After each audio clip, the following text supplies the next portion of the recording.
If joy is not driving your response and your resistance, it isn't a Christian response or Christian resistance.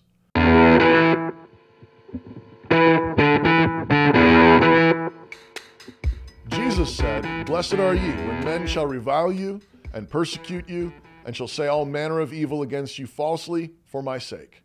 Rejoice and be exceeding glad, for great is your reward in heaven." Matthew 5:11 and 12. Elsewhere, "If you were of the world would love his own.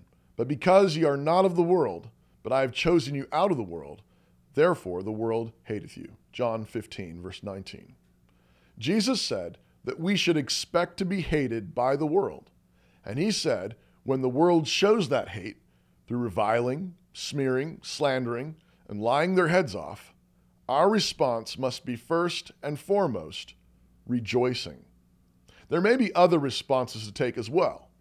There are times for responding to the false accusations and bigotry, sometimes through private conversation, sometimes through public statement, and sometimes even through legal litigation.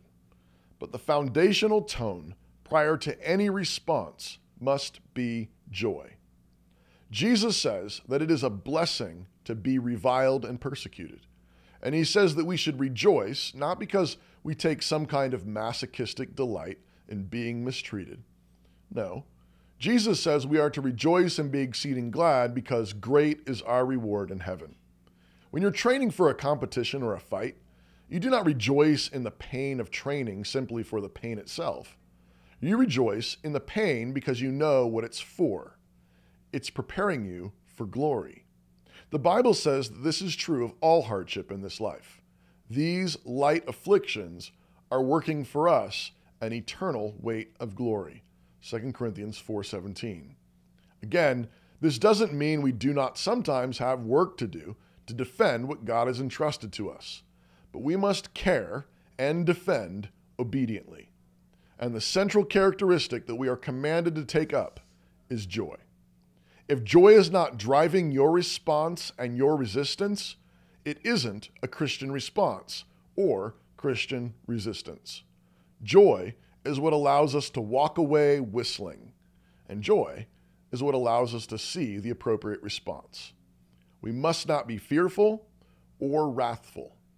Jesus commands us to rejoice. Before I go, I want to let you know that Rebecca Merkel's documentary, Even Exile, is available now. If you enjoy the content on this channel, you're going to love Eve in Exile. Just head over to mycanonplus.com and subscribe to watch it now.